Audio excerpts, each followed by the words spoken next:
welcome. This is Inside the Leader's Mind. I'm David Susan, where what's in the way becomes the way. I am so excited for our guest today.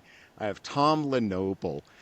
Tom is a CEO of the Academy for Coaching Excellence and a leadership coach with the Miller Center at Santa Clara University.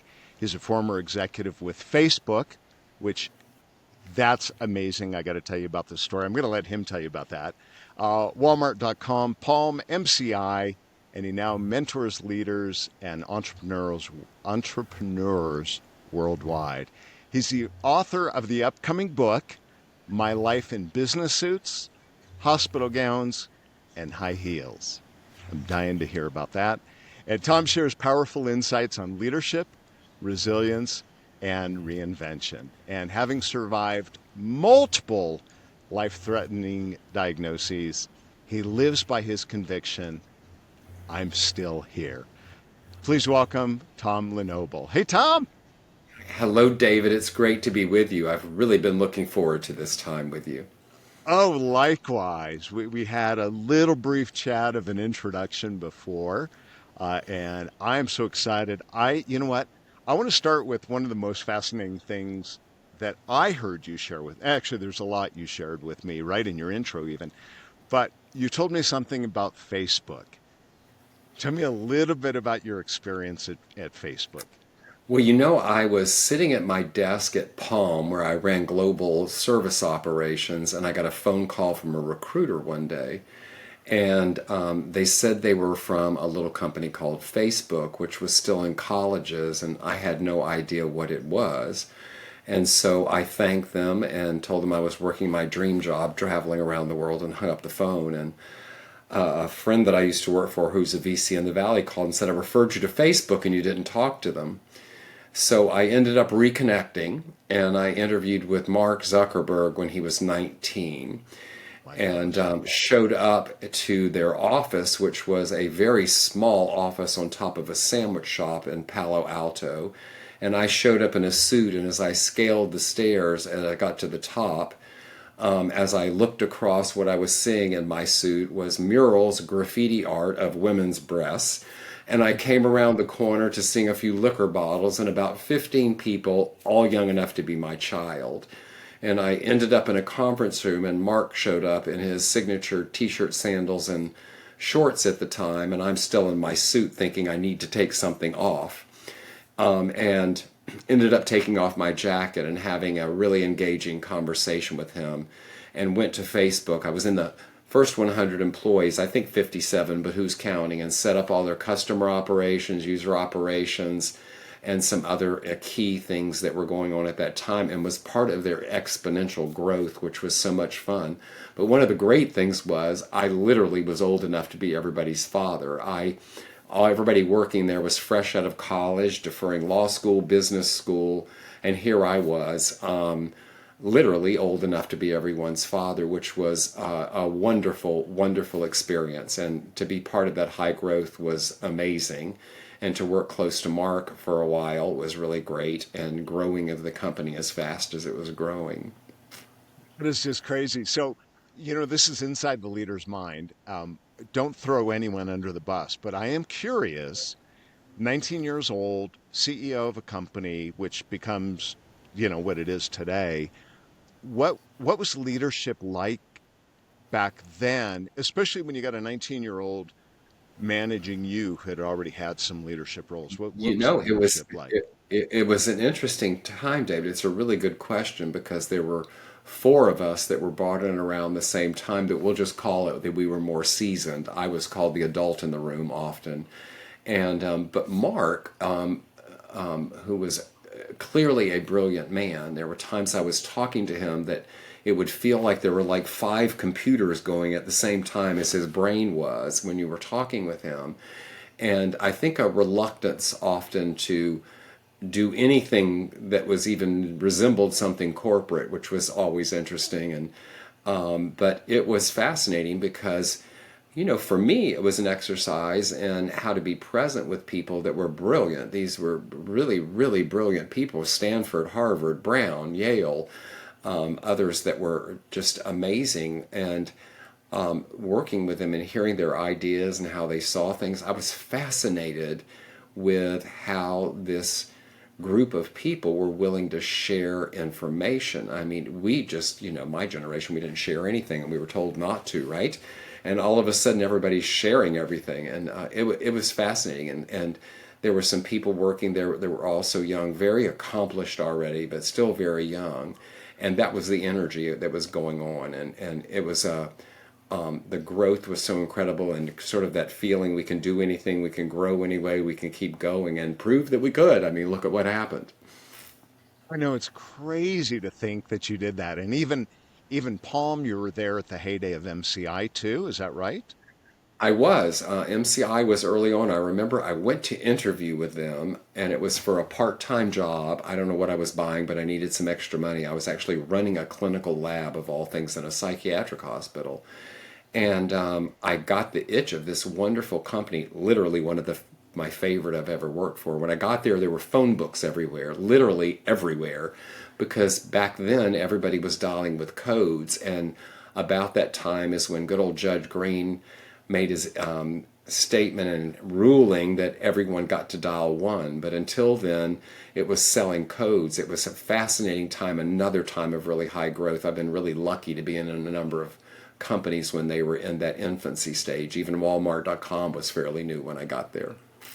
Now, for younger listeners out there, we're not going to go into a history lesson, but do a little research on Palm, Palm, and I don't mean the hand, but the Palm device, which was the really one of the first really cool smartphones, and which I had from a company. And then it was crazy because then they went to the screen where it didn't have a keypad, but the Palm had a keypad. So younger, go Google that, research it, go on Wikipedia.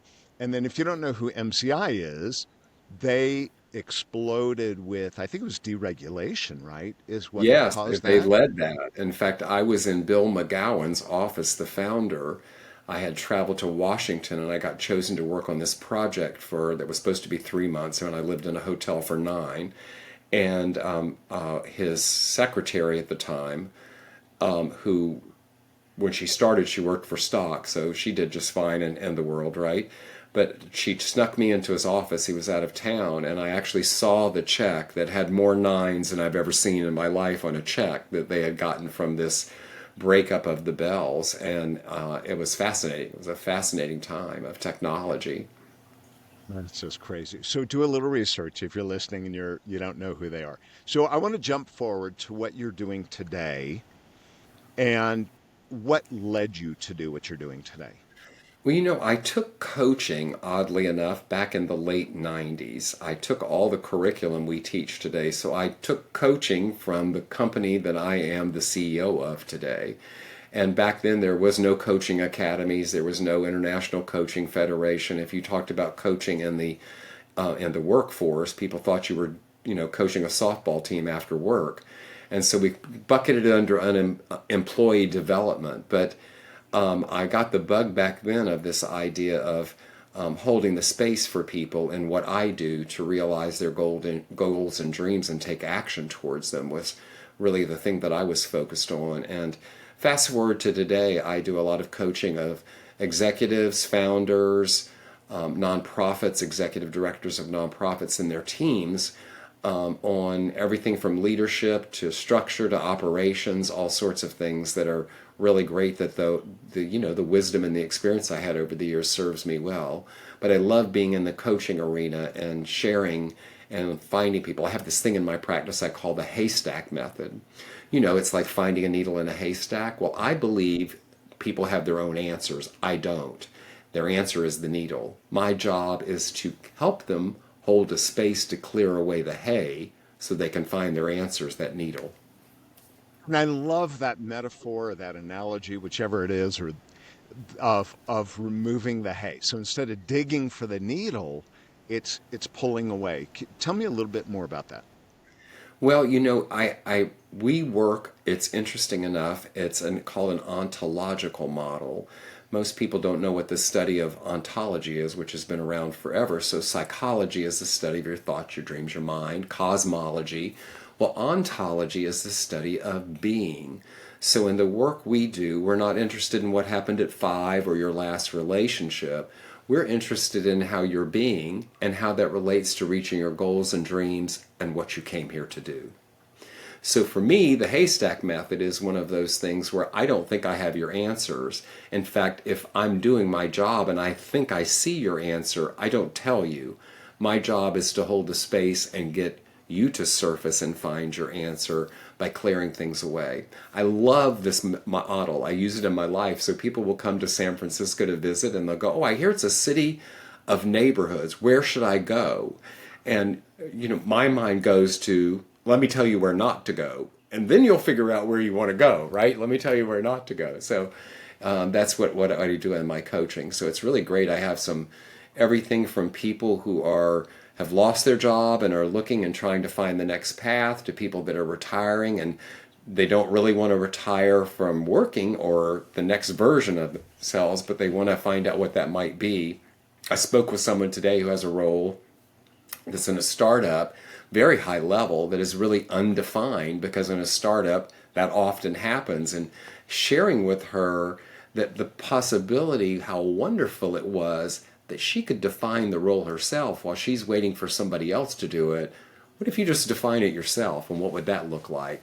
Well, you could imagine light bulbs were flashing as we were talking. Love that. That's really cool. This is inside the leader's mind. I'm curious. I mean, you've been a leader and now you work with people that are in leadership roles. I'm sure there's been, I don't want to assume, but a dramatic change in leadership and some of the challenges. What do you see as some of the biggest challenges that leaders are dealing with today? I think one of the big things, and I have been fortunate in my career that I've been able to work with many generations. So I got to work with Gen X for a while. I certainly was with Gen Y, the millennials at Facebook, and now I do a lot of work with Gen Z. And what I notice, and I'm sure it was said about my generation, when you're in that young age of 20s and you're trying to find your way and what you're going to be, we often label people as lazy. The millennials got lazy. They all have tattoos and they don't wear good shoes. And the Gen Z is they don't really come to work. All they want to do is focus on mental health. And we all had this in our time of whatever the issues were today that drove what our generation decided to grab onto and make it part of what we were doing. And I think our role is to hold that space, be mentors to people and help them find their way, and at the same time be open to that we just might learn something. And so I think that's one of the challenges today. I know I used to do a keynote around the millennials back when they weren't yet quite fully in the workforce, and I would go to companies and give a talk about the millennials are coming. You think they're not coming, but your employees are getting ready to have this major turnover. What was really interesting is the boomers didn't go away at the time because of what was going on in the financial markets. And so both of them came together, and where I saw successful companies work was pairing them up. And what would happen is the seasoned person would have all the job knowledge about the industry they were working in and how to function. The younger in generation would have all the technology knowledge, and they would share, and it was magical what would happen. I think we need to keep doing those kinds of things today, and it's really challenging for people to be willing to change what the norm is within their company or what the structure is to adapt. And to me, it's sort of like you really have no choice. This is the new workforce. Step up and get with it. I think the other thing that's challenging people today, which is here to stay and is going to just become more and more prevalent, it already is AI. And how we manage that in the company, how we manage people's perception, and how we monitor what's going on. I was fortunate that I saw the first fax happen at MCI, and I remember we all stood around and thought it was magic, and Piece of we paper coming out. just thought it was magic that we put this piece of paper and it showed up, and we were in DC and it showed up in Atlanta. And then we all got email and thought that was the latest greatest thing. Now we were trying to get away from it, and then we got the internet, and it kept going. And I see technology kind of gets to build on itself, and now we have AI. And I think how we assimilate that in our workforce and how we prepare ourselves for what that means for our people and how what they're going to have to learn and how they're going to have to adjust and grow is critical, and it's not easy for everyone. So, what advice would you have for leaders related to that today? What would you tell them? Well, some companies, because they're AI companies, I interview a lot of those people on my podcast, are embracing it, and so they attract people that are involved in it. You think of larger companies that changing and turning the ship is a bigger deal. I think the first step is to realize it's coming, and you will be left behind if you don't catch on to it. And what I love about it is, if you're smart, the younger people are going to understand it likely much quicker than you are and already using it. Engage them. What a beautiful way to engage with your employees than to involve them and help set the strategy of how it will all unfold. That's one way I think people could do it. What do you have you in your experience lately, let's say in the last 12 months, come across leaders that are still in denial about it? I think that Are you some seeing any of are. that? Yeah, I have. I have. I think that they kind of go hand in hand with leaders that are not staying up also with what I just shared with you about the new dynamics as workforces change.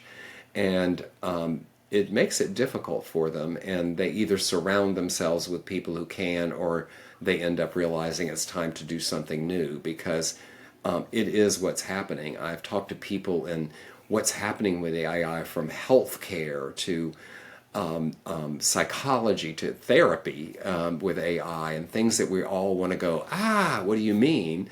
But when you hear about it and you look under the cover, it's quite interesting and effective. There's one CEO I talked to, and his work on AI is called collaborative AI. And this man is a technological genius. But his work is not that it's going to replace anything. In his view, is it's you sort of have your own assistant beside you that gets to know you better and better and just makes you more effective and allows you to learn more and new things because it's taking some of the mundane that you're doing. So I think as we look at these things, how we approach it with open eyes and what might happen. I mean, I can remember when the internet was coming and we all were people were freaking out, and I'm sure some people, your viewers, remember when we started, oh my God, taking credit cards over the phone and doing things that we were all going to die. Well, what happened is we built systems so now you don't take a credit card over the phone, it's all automated. I see all that happening with AI.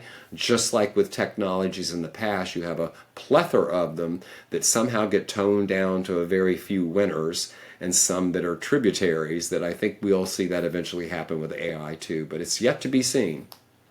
That's to be seen. But I think what here's what I love about human beings. We adapt. And whenever we say, "Oh, the sky is falling, it's going to replace all these jobs," it changes things. That's the biggest thing. And I think from a leader perspective, those of you listening, it, it's about accepting and going with the change because it is the only guarantee right now. There is going to be change. And I am curious how you feel about this, Tom, but I maybe it's how I've always been.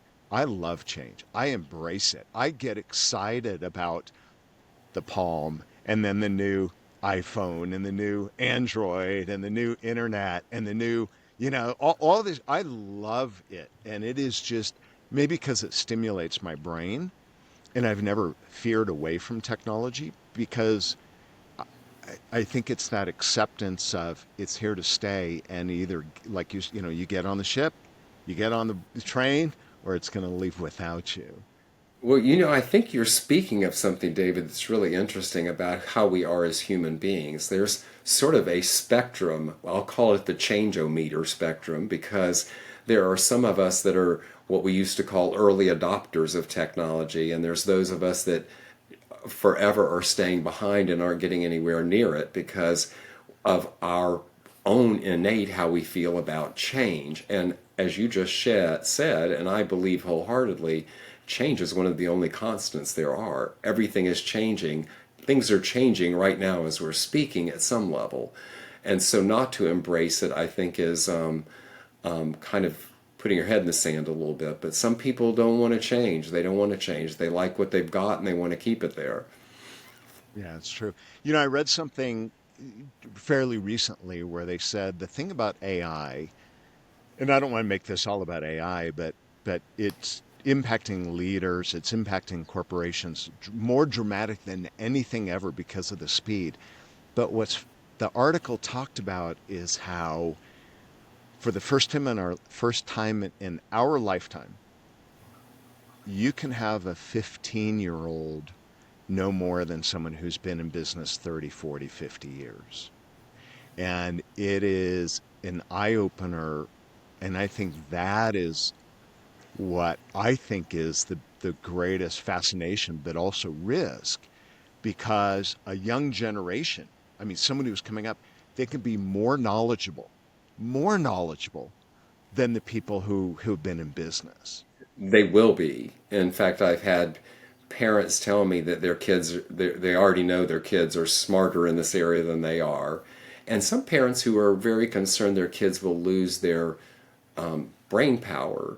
And I remind them that I think creativity, leadership, the human touch, we're long far away from that being changed from the standpoint of that we still need that in our lives. And I hope we keep it that way because they're dear to us. But I do think that we're seeing a rapid escalation. But we've seen it before. When email came out, younger people adopted it soon. When Facebook came out, younger people adopted it more quickly. I think that it comes with age and what we've experienced in life sometimes, and then people like you're speaking of yourself are just got that gene or that little DNA quirk that they like change and they like to be on the leading edge of everything, which is great. There people are all over the map, and but I do think AI is not going away.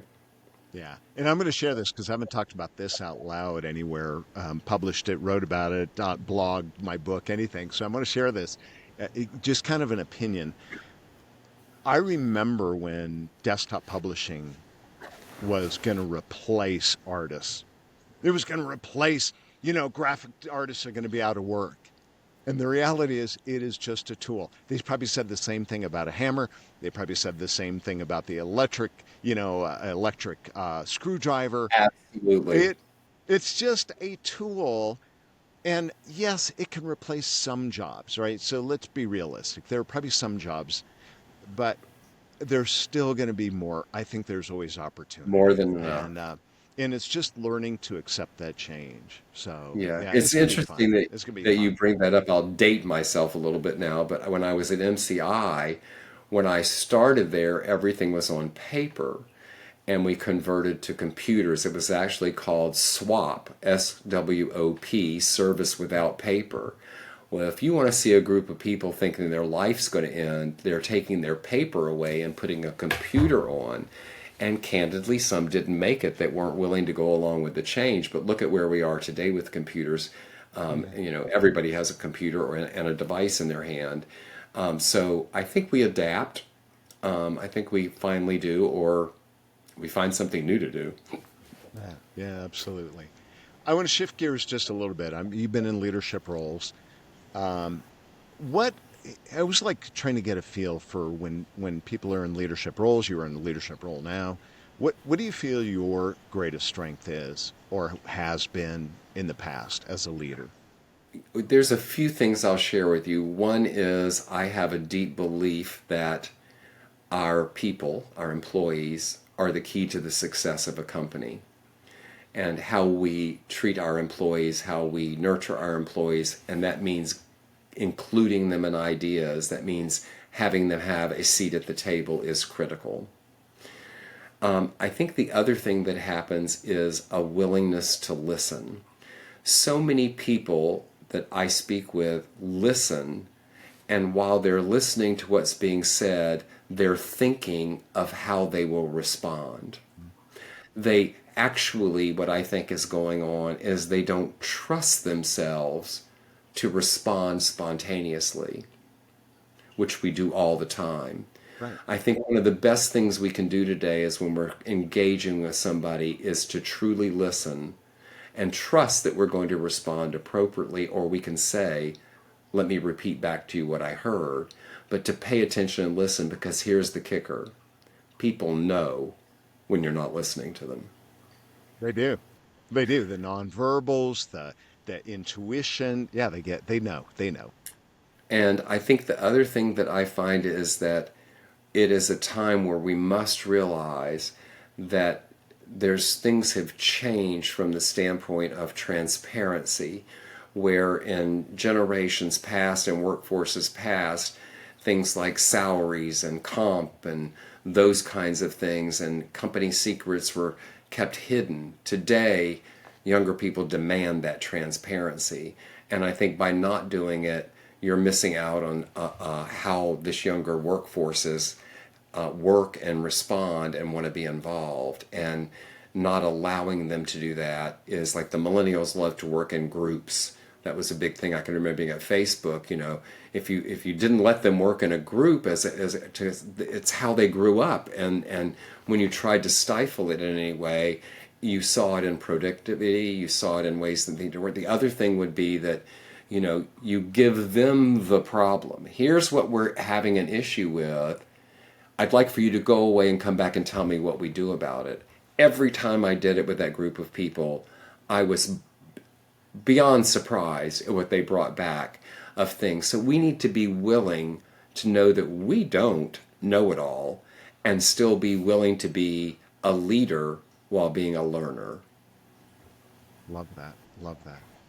So we talk about some of the areas of strength. You and I both try to elevate others. We try to help others get better.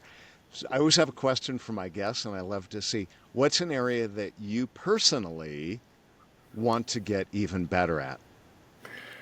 I think that an area that I want to get better at is how I help others see the power of living in the past and what it can do for you to not be there. I work with a number of people, and my journey has taught me this, and I'm always trying to refine it and improve it, because so many of us act as if what's in the past, that we might be able to change it. I think it generates guilt, it generates shame, it generates fear, it generates hiding. There's so many things in the idea that we might have a do-over and we might change it. And that's not going to happen. There are no do-overs. And what I strive to do and strive to get other people also to understand and look at and to be willing to look at is right here, right now is where it's all at.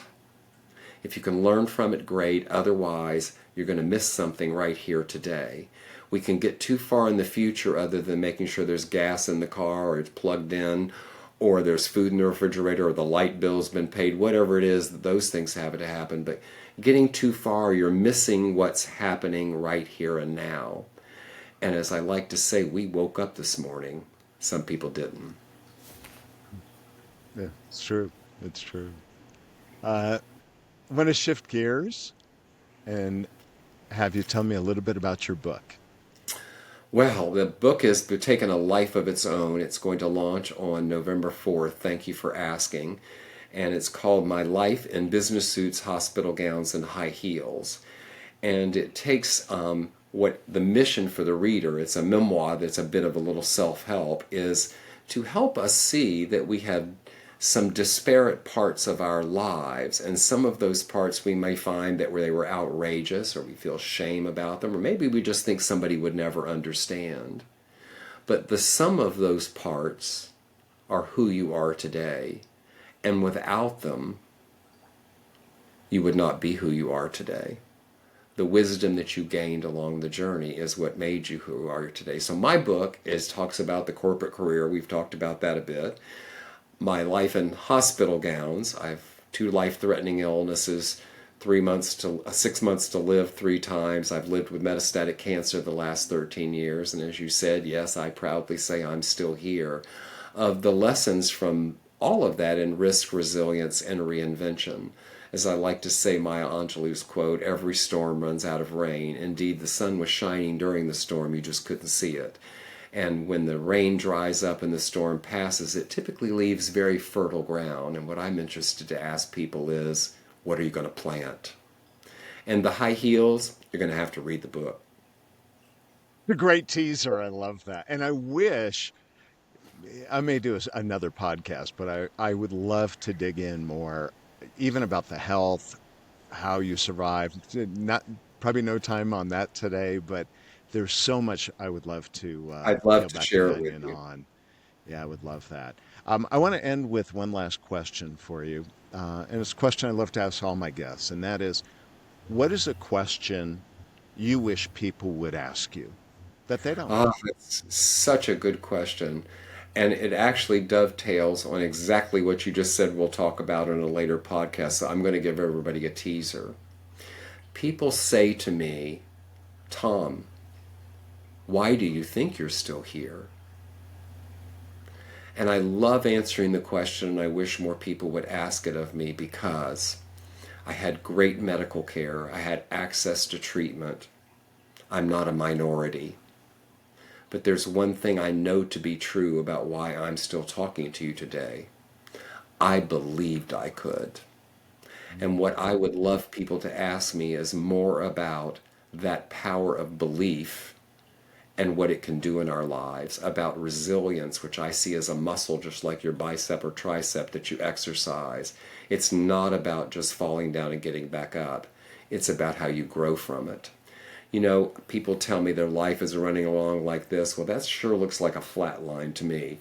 Life to me is a series of, we'll call them ups and downs. I see the downs as the opportunity to learn and grow, the ups where you express it and utilize what you learned, knowing that another storm will come.